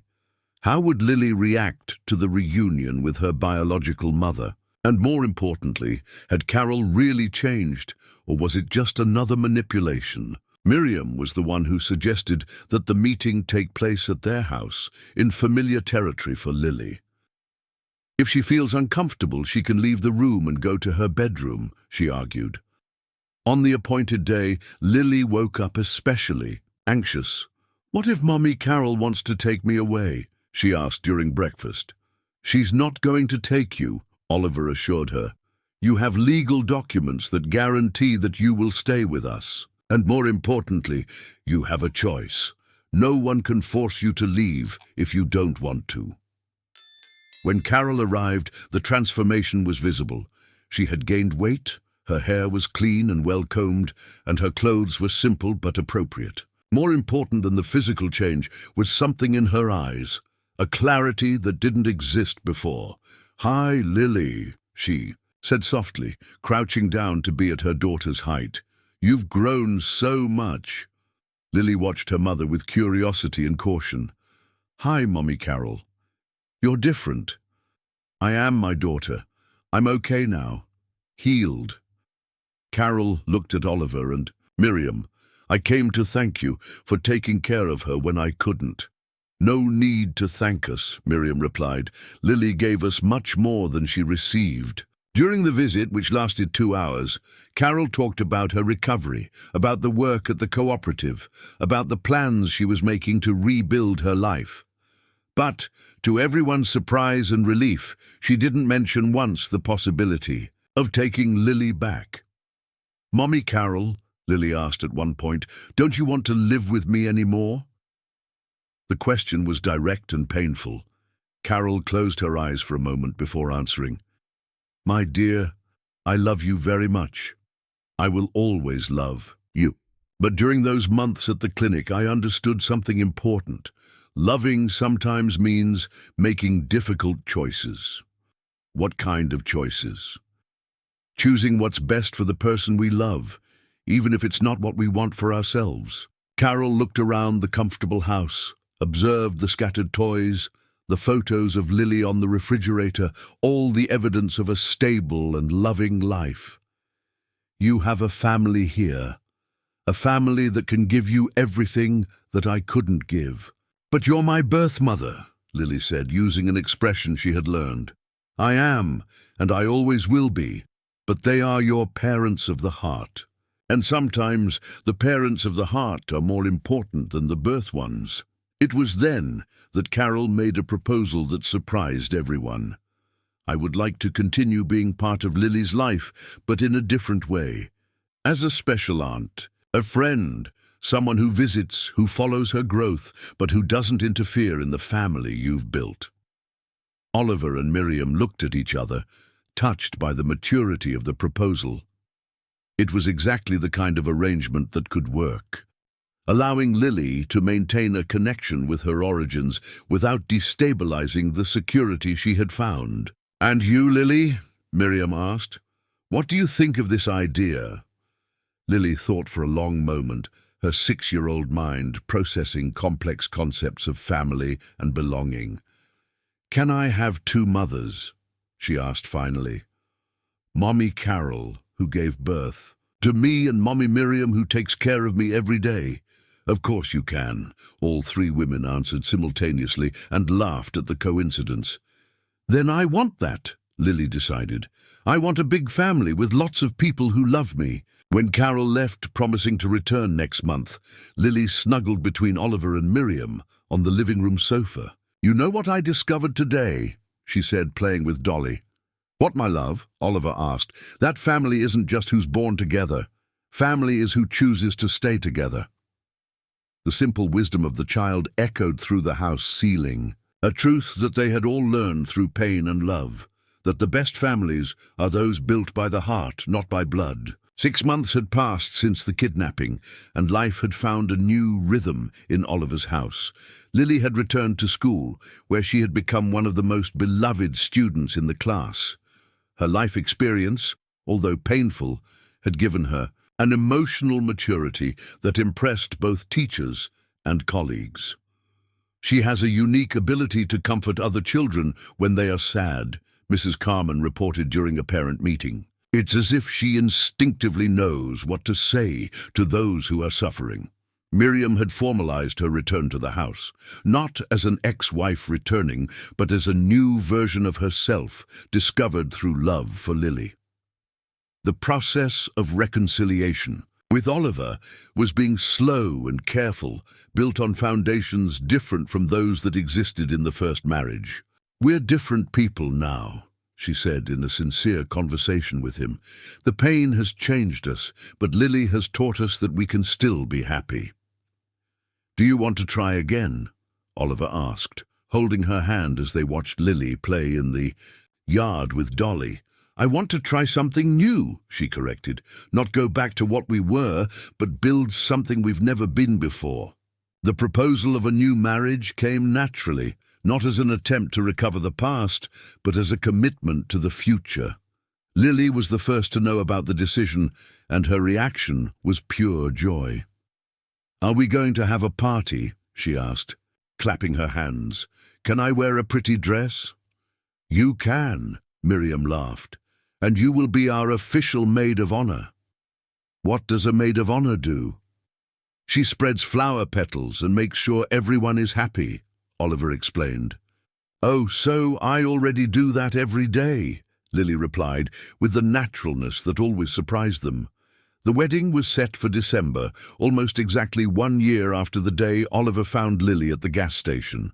The ceremony would be simple, in the neighborhood church, only with close people. Carol had become a constant but discreet presence in their lives. Her monthly visits were eagerly awaited by Lily, and she had proven to be genuinely transformed. She worked at the cooperative, lived in a small but dignified house in Phoenix, and had begun a healthy relationship with a man she had met in the clinic's support group.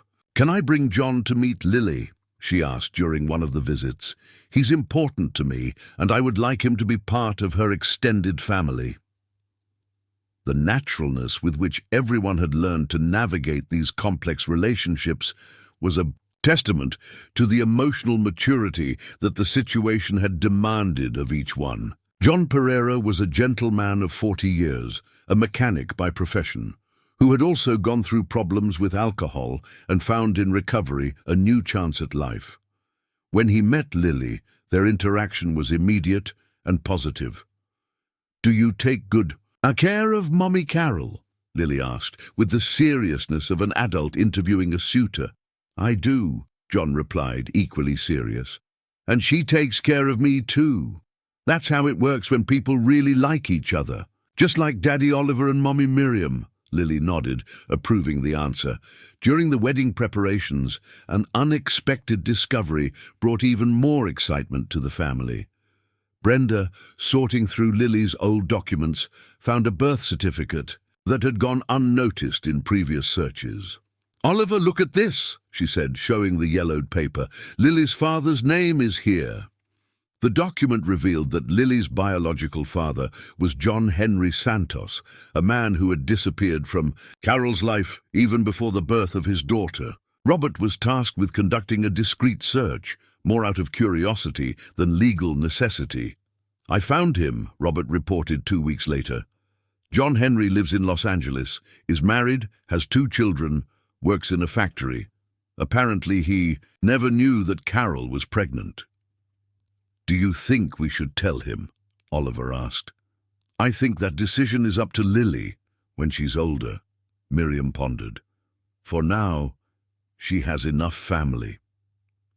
The wedding week brought a pleasant hustle to the house. Lily had chosen a light pink dress and insisted on doing her own hair, with Miriam's help. Dolly would also get a special bow for the occasion. "Dolly, you're going to see how beautiful it's going to be," Lily chatted with the doll as she got ready. "Daddy and Mommy will be together forever, and we're going to be a real family on paper too." On the morning of the wedding, Lily woke up earlier than usual and ran to her parents' room. She found Oliver and Miriam still in bed, hugging, and for a moment just watched the scene with a satisfied smile. "Are you already practicing for after the wedding?" she asked, making the two laugh.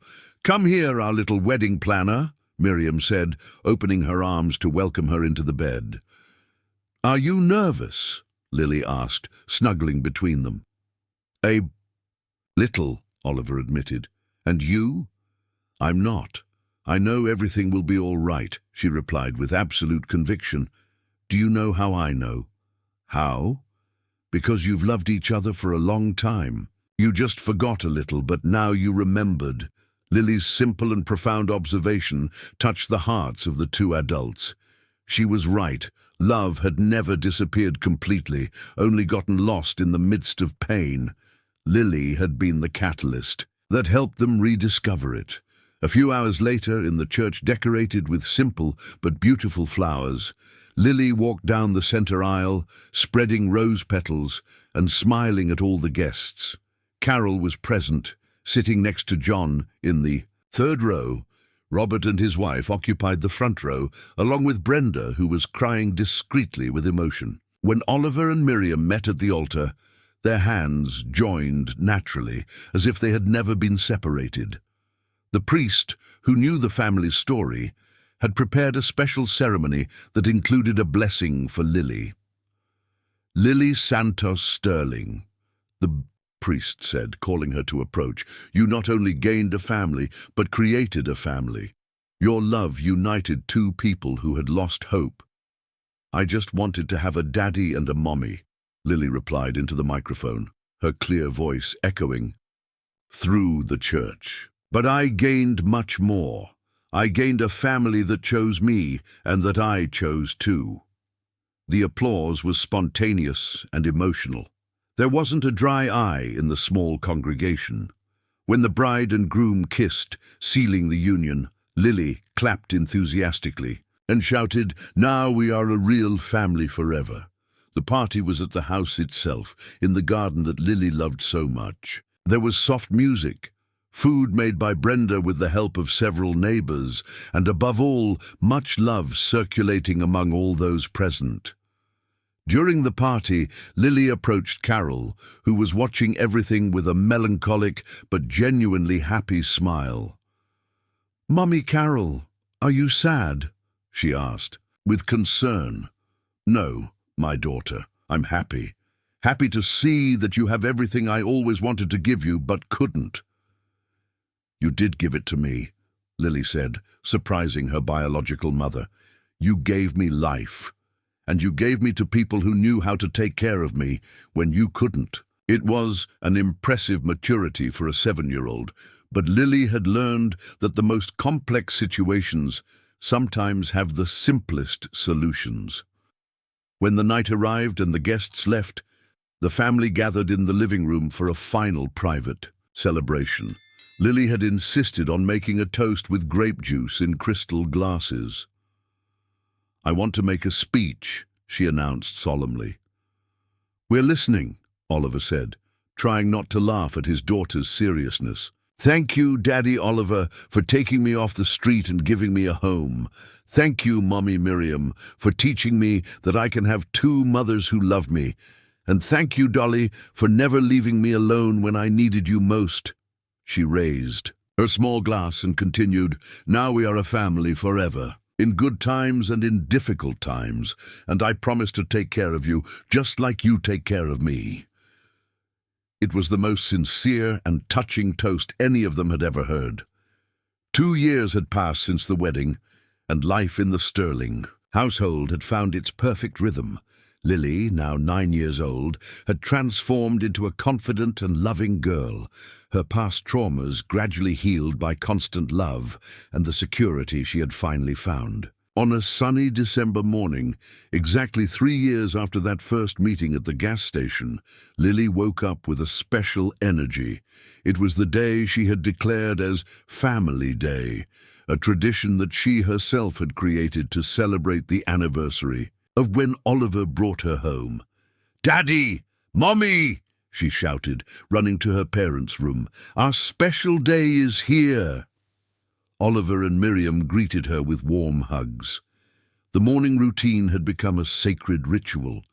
Breakfast together in the kitchen, Lily telling her dreams from the night before, the parents sharing their plans for the day. "Do you know what I dreamed yesterday?" Lily said, biting into a toast with strawberry jam. "I dreamed that Grandma Irene came to visit me and said she was proud of the family I got for us." "We got for each other," Miriam corrected gently. "It was a team effort." "True," Lily agreed. "I found you, you found me, and Mommy Carol let it happen."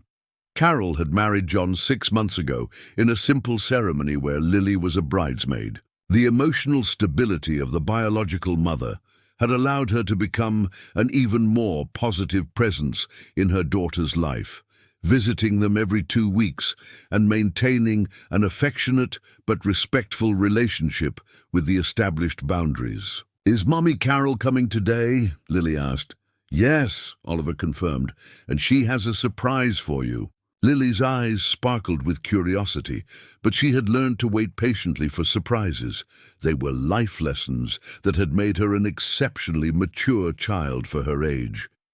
Later that morning, while Lily was playing in the yard with Dolly, who now had the company of other toys, but remained the absolute favorite, Robert arrived with important documents. "The adoption has been officialized," he announced with a radiant smile. "Lily is now legally your daughter, Lily Santos Sterling officially." The news brought tears of joy to all the adults present.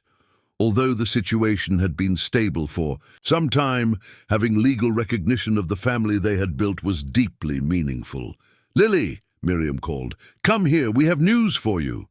When she learned of the officialization of the adoption, Lily showed no surprise, only satisfaction. "I already knew I was your daughter," she said naturally, "but it's good that now everyone knows too." In the afternoon, Carol arrived accompanied by John, carrying a small but carefully wrapped box. Lily received her with a loving hug. The relationship between them had evolved into something healthy and beautiful, where love didn't compete but multiplied. "This is the surprise I told you about," Carol said, handing over the box. "It's something that belonged to your grandmother, Irene, but that she asked me to keep until you were older." Inside the box, carefully preserved, was a simple gold ring with a small blue stone. Along with it, a handwritten letter with the trembling handwriting of an elderly person. "Can I read it?" Lily asked, holding the letter with reverence. "Of course, my daughter," Carol nodded. Lily read aloud, her clear voice echoing through the room. "My dear Lily, if you are reading this, it means that you have found the family you always deserved to have. This ring belonged to my mother, your great-grandmother, and now it's yours. Wear it when you want to remember where you came from, but never forget that your true family is the one that chose to love you every day. With all my love, Grandma." "Irene!" There wasn't a dry eye in the room. Even John, who had known Irene only through stories, was visibly moved. "Can I put the ring on now?" Lily asked. Of course, Miriam said, helping her put the ring on her little finger, the only one, where it fit. When you grow up, it will fit perfectly on your ring finger. Just like Mommy Miriam's, Lily observed, comparing it to the wedding ring. Exactly the same, Miriam smiled. That night, after all the guests had left and Lily was sleeping, Oliver and Miriam sat on the porch, watching the stars over Flagstaff. It was a ritual they had developed, these moments of quiet where they could process the incredible journey they had lived. "Can you believe everything that has changed in 3 years?" Miriam asked, resting her head on her husband's shoulder. "Sometimes it feels like it was yesterday. Sometimes it feels like she's always been with us," Oliver replied, putting his arm around his wife. "What do you think would have happened if I hadn't stopped at that gas station that day?" "I don't know," Miriam said honestly, "but I think that one way or another you would have met. Some things are meant to happen. Do you believe in that, in destiny?" "I believe in choices that lead to encounters that change lives," she replied. "You chose to stop and help. You chose to bring her home. You chose to fight for her. Those were your choices, not destiny." They were silent for a few minutes, absorbing the peace of the night and the satisfaction of a life well lived. "Oliver," Miriam said softly, "there's something I need to tell you." He straightened up, hearing the change in her tone. "What is it?" "I'm pregnant," she said, her voice mixing nervousness and joy. "I found out last week. I wanted to be sure before I told you." The silence that followed was profound. Oliver processed the information, a mixture of complex emotions passing through his face. Surprise, fear, joy, hope. "After everything we've been through, after Lisa, I didn't think," he began. "Neither did I," Miriam admitted, "but maybe it's life's way of showing us that we still have a lot of love to give." "And Lily? How will she react?" "I think she'll be happy. She always said she wanted a big family." The next morning, Lily woke up with a different energy, as if she sensed that something important was about to happen. During breakfast, Oliver and Miriam exchanged nervous glances, preparing to share the news. "Lily," Miriam began carefully, "how would you feel if our family got even bigger?" "Bigger how?" Lily asked, curious. "Like you get a little brother or a little sister?" Lily's eyes widened, and for a moment she was completely still. Then her face lit up with the most radiant smile they had ever seen. "Really?" she shouted, jumping out of her chair. "Am I going to have a brother?" "Or a sister," Oliver corrected, laughing at his daughter's enthusiastic reaction. "It doesn't matter," Lily exclaimed, running to hug them both. "I'm going to teach him everything. How to play with Dolly, how to draw birds, how to bake cookies with Brenda. And above all," she continued, her voice becoming more serious, "I'm going to teach them that family isn't just who's born together, but who chooses to stay together forever." At that moment, embraced in the sunny kitchen of the house that had become the center of so much love, Oliver and Miriam knew that they had found something rare and precious. A second chance to build a family based not on the chance of blood, but on the deliberate choice of love. Lily, the girl who had started her story asking for just a glass of water, had become the heart of a family that chose to love each other unconditionally. And now, with a new baby on the way, their family would continue to grow, built on the solid foundation of love that multiplies instead of divides. Outside the window, the birds sang in the flourishing garden, and the Arizona sun shone on a family that had proven that the most beautiful endings sometimes begin with the most difficult beginnings. Lily's story had become the story of all of them, a proof that true love has the power to heal deep wounds, unite broken hearts, and create everyday miracles that transform lives forever.